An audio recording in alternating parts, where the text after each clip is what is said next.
let's talk about something that pretty much runs our entire lives. From banking to healthcare.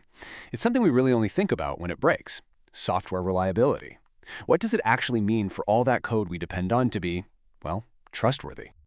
So here's how we're going to break it down. We'll kick things off with that all-too-familiar feeling of a crashing app, but then we'll see why the stakes are actually much, much higher. We're going to define what engineers mean by dependability, figure out how they even measure it, look at a real-life, life-or-death example, and then tie it all back to the foundation of it all, trust. Okay, so to really get why reliability matters so much, let's start with a problem that I'm pretty sure needs no introduction at all. Of course you have, right? It's that moment. You're trying to pay for your coffee, you're trying to send that super important email, or maybe you're just trying to find your way somewhere new and poof, nothing. The app freezes up or just completely disappears. And it's not just you, that's the thing. This is a shared, totally universal frustration.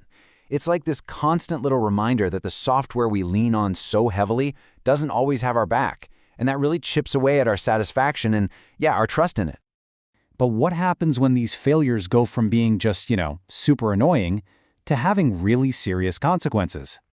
Yeah, and this is where you have to zoom out and see just how big the picture is. We are not just talking about a personal inconvenience anymore. The source material makes it crystal clear. Entire national economies are now built on top of software. Banking, shipping, communications, the power grid, all of it is running on code.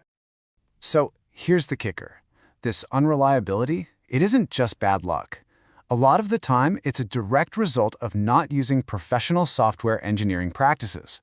When developers cut corners and don't build software with real discipline, the final product isn't just less reliable for us, the users. It's also way more expensive to build and fix in the long run.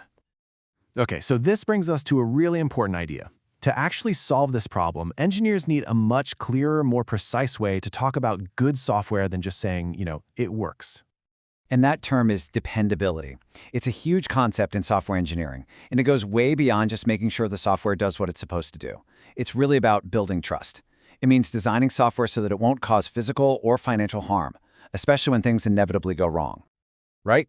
So, dependability really stands on these three critical pillars. You've got security, which is all about protecting against bad actors. You have safety, which is about preventing physical harm.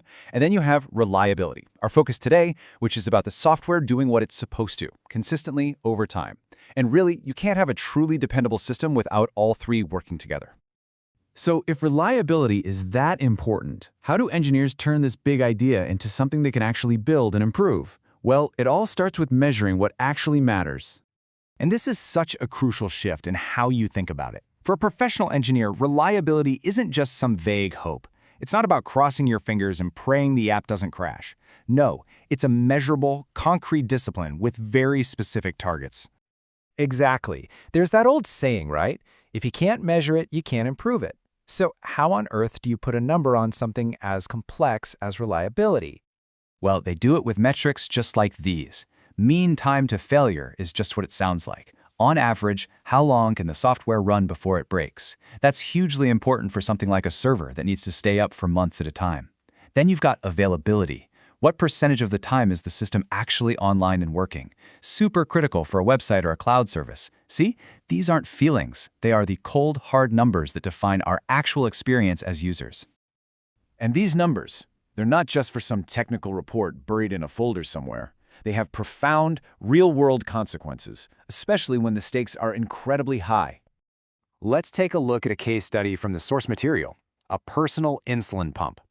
This is what's called an embedded system. It's basically a tiny, dedicated computer with one single critical job, and it's built right into a device that someone's life literally depends on. Just listen to the language in these requirements. Available when required. Perform reliably. Designed to always meet these requirements. In a system like this, a safety-critical system, reliability isn't just a nice feature, it is the entire reason it exists. A failure here isn't just an annoyance. It could be a life-threatening medical emergency. This is where user trust becomes an absolute, non-negotiable requirement. And you know that insulin pump example? It leads us perfectly to the main takeaway here. Because at the end of the day, all these technical definitions, all these metrics, they all boil down to one very simple, very human concept. Seriously, think about it. Every time you use an ATM, get on a plane, or walk into a hospital, you are placing your trust in millions of invisible lines of code.